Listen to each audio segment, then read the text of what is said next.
Welcome back to Black Clover Anime Review, Episode 5. This one reviewing the 55th episode of the anime, which is known as A Man Called Fanzell, and the 178th chapter of the manga, Human Magic, The Magic of Humans. Yeah, this episode, surprisingly, is not an adaptation of an episode chapter of the manga. No.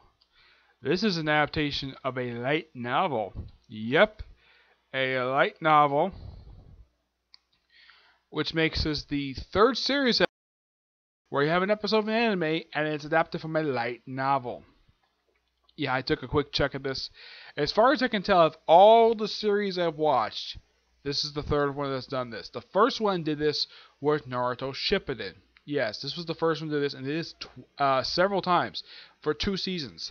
They did this in season 20 when they adapted the 2 Itachi light novels into like 6 episodes, and they adapted 3 light novels for the final season of the series, where they adapted Shikamaru, Sasuke, and Hidden Leaf. That was the first one that did it. The second one,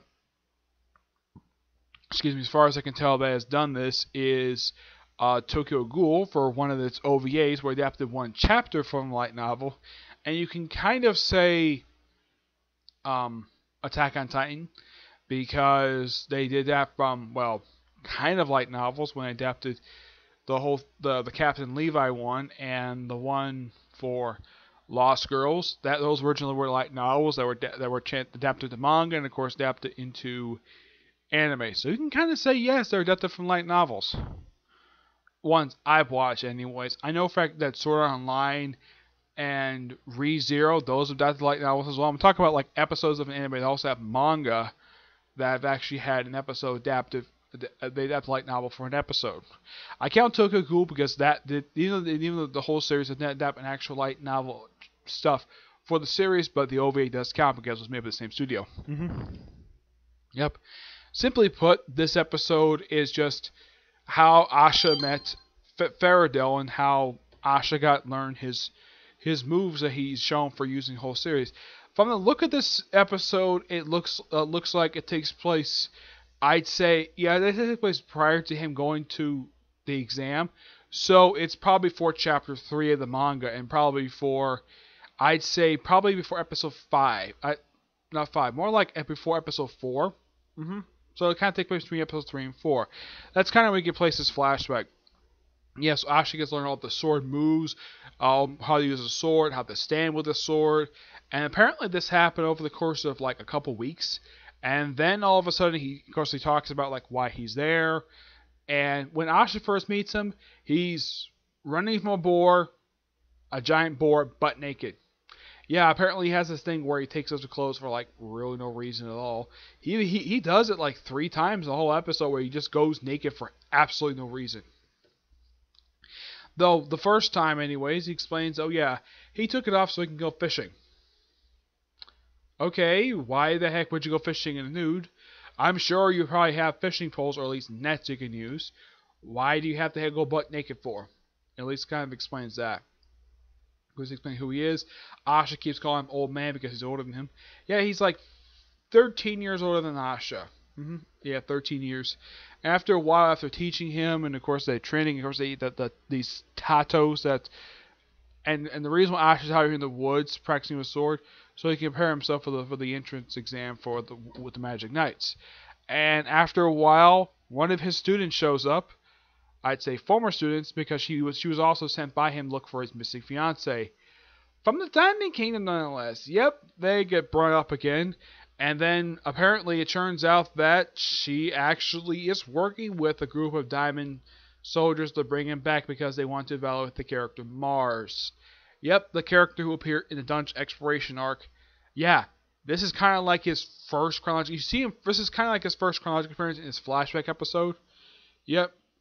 Of course, Asha gets a chance to fight them, and they all retreat because Asha takes out most of the guys pretty simply. And of course, her name is Masada. Masa, I think her name is. Yes, she also gives Faradell his fiance's wand. and he transforms into a sword. And of course, before Asha gets to learn this move, he actually asks him to teach him how to use his sword. He's like, sure, no problem. Yep, no problem doing that. Yeah, and at the end of the episode, he's just, well, running from a boar and butt naked. As for how and when he decided to go butt naked hunting for a boar, never explained. And of course, the demon, which is frequently shown in kind of like this, shown in the synopsis at the beginning of every episode of the whole entire series. You see a demon skeleton briefly, which is the first time that it's actually up in the series since episode 13. And of course, next week's episode is Man Called Fairytale Continued, which is kind of similar to what happened with last season. We have a two-parter where you have 2 episodes with the same name, but the second episode comes right after it. It says the word continue to it. Yeah, this is the second time in the series ends, and looks like next episode looks like it's going to be a mix between like more of the manga and a little bit more of the light novel. That's what it looks like to me. Excuse me. But that's here and there. Now, at the end of the last chapter, they show Noelle going to her Valkyrie dress, this thing right here. She shows off this at the end of the last chapter, and she stays in this thing pretty much the whole chapter. Basically what she wants to do is to save her siblings. So, and I should point out though, Asha himself is nowhere to be seen this whole chapter. Noelle and her brother and her jerk of a big brother is the stars of this chapter. Those who know what's going on at this point, a lot of the magic has got possessed by elves. By elf magic, in terms of all the elves, evil elves. Though Asha and most of the black bulls were immune to it. So yeah, so they send a lot of magic attacks. Yeah, I think this is one of the black bulls. I don't remember which one it is. I think this is gray. Yeah, I think it's gray because I can tell. Well, I don't think it's gray, but yeah. Use bubble recovery magic. I think it's one of the new black bulls.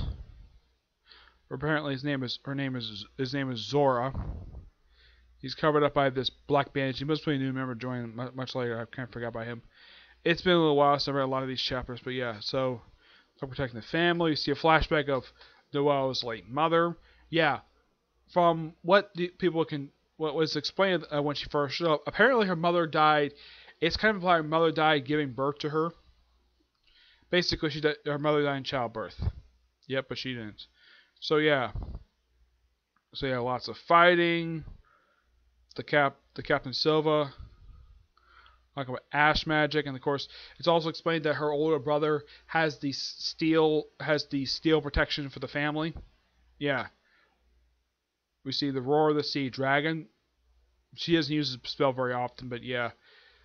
So she just takes on one of the possessed elves, and then that's it. The elves don't know about the magic of humans. And that's it. Yeah, this was a pretty quick chapter. Yeah. How long is this chapter? Is not very long. No, it is not.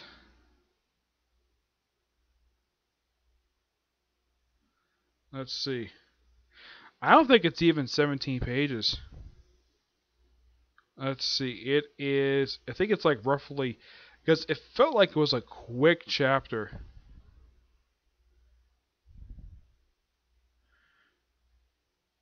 "15 pages. That's how long this chapter was. Yeah, it felt really quick, but it felt like got a lot of stuff done. More advanced in the plot. This is more like a character developed chapter for Noelle. Oh, those of you curious though how this elf magic thing, apparently the Iron Midnight Suns succeeded in their mission to sort of reborn people, and a lot of people got turned into, were possessed by elf magic. Yeah, that's how we got to where we are. And this arc has been going on now officially for, I think so I have notes up here. This arc has officially been going on now since chapter 133. This is the longest arc of the entire series so far. This has officially been going on now for 46 chapters. Yes, 46. Like I said, the longest chapter in the entire series. This is a good chapter. I do appreciate a lot of the action and get a chance to progress stuff forward. I'm going to give this chapter roughly a 9 out of 10. Okay? So, that's it for this particular review. Next review I'm going to do, The Gray Man. Yep, new chapter The Gray Man just came out, so I figured, oh, why not get a chance to review it when I read it and review it, okay? But till you see the next review. Bye.